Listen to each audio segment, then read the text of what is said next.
where we were a little bit earlier, because we're going to continue on past those buildings, towards another complex. We've now walked over to this orange area, starting with 118.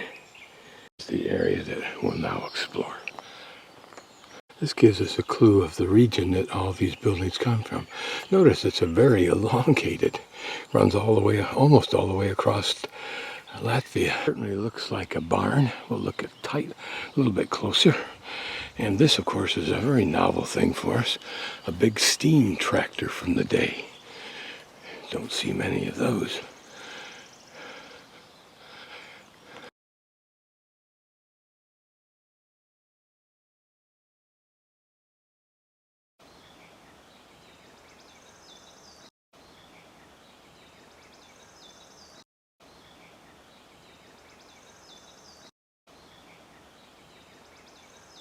About and see if I can find a nameplate for its manufacturer. Drag this device, which may have been a cedar. I don't know. I was wondering what those 5 devices there, if not drop seed systematically to the ground, but maybe it served many different functions. Certainly this part up front, and this whole bunch of wheels there indicate levers, gears, and so forth inside. Here also, it might have been used for straining things over the ground like manure or something. I don't know. Be interesting to see an old catalog for one of these things. Maybe they serve multiple purposes. It would make sense. The irony, of course, is it's all out of wood.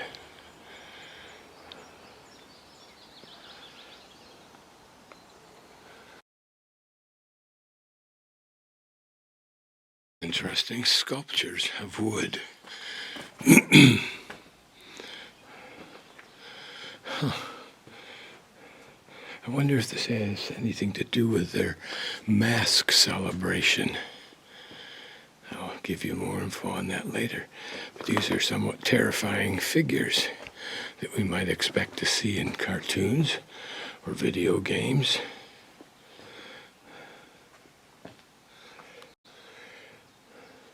Perhaps made from the boles of trees, in other words, where there's been some disruption in its growth and it creates these large bulbous features. Imagine the mind of the person who saw in simple wood with bizarre shapes, even more bizarre shapes that they were capable of executing. You notice the similarity or analogy of the walk through the Jewish Museum? So it looks like it has multiple faces. Certainly multiple creatures adorn it, or are it. Wow, isn't that something? The teeth on this bugger. He was meant to do some damage. This is the threshing barn.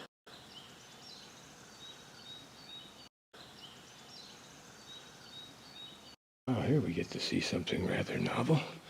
I've never seen a machine like this before. Seen things that kind of alluded to it, or similar. The interesting things is, how did they provide power? Now that looks like an arm that you would attach an animal to. Maybe that would hang over its far side. It doesn't look like it had enough clearance to get over that wheel. Was this wheel solely mechanically for the purpose of power? In other words, did you turn it? Or was it really a flywheel that gave greater mechanical advantage once you had it spinning? Not only that, this building doesn't seem wide enough to contain the swing of that arm lever.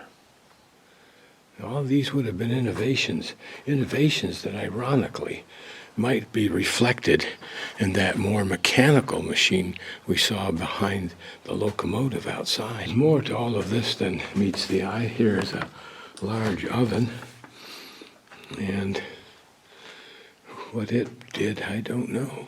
Some more critters. Interesting stuff. Tell me, could this be in a New York museum? Yeah. Huh.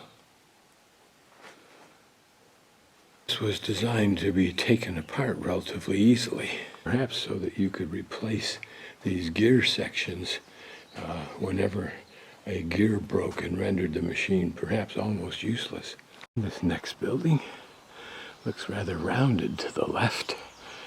This is why it's actually a U-shaped building and the corners are rounded. Now what its use was, we need to find out.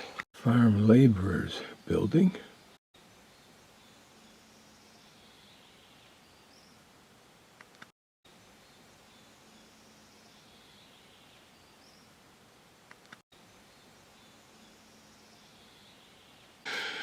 These were probably pretty adequate. They don't have heaters.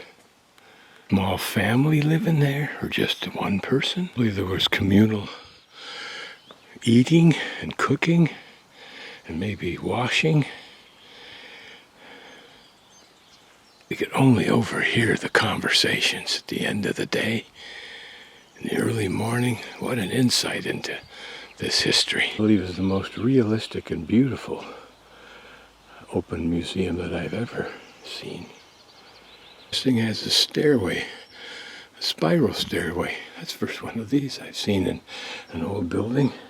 The granary, the granary, the granary, the granary, the granary, the granary, the granary, the granary, the granary, the granary, the granary. Saying that any culture, every culture that had any kind of grain as a foodstuff had granaries. Same issue. How do you keep the critters out of the grain or rice? One way is to put it up high, but you can see there's nothing that would prevent a mouse from climbing up there, not to mention going through that window. Want to move in, doesn't it?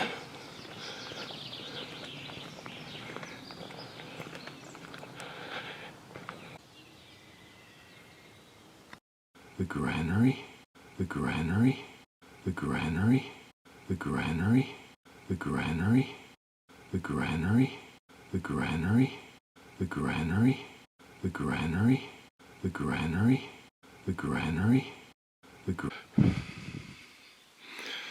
Here we get a real look at the size of this fire protecting structure combo / heating device. You can see how it protects buildings that we've seen in the past that were not so nicely protected. On the other hand, this might have been a real sweat box to work in. Simple decoration or to serve a function. I'm guessing these came from maybe a dresser. Bunk beds. Haven't seen those, and yet they would have been an absolutely obvious practical solution.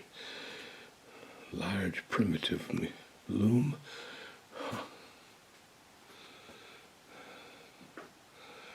And here for large volumes of thread. Interesting. These two U's hold this pole, which then suspends above the ground safely a baby in their basket and then covered for even greater warmth at night.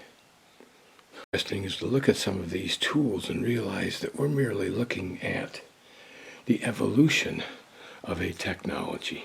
Maybe one or more mini technologies embedded, like we have thousands embedded in a cell phone. But to the woman who knew this equipment, she knew what the past's inadequacies were, and sure as hell could recognize the efficiency of the new ones. It might well have been the airy dining room that people used during the day for many activities. These ladies goes to the best that they can to make this a lived-in place. Not only flowers, but vegetables like rhubarb.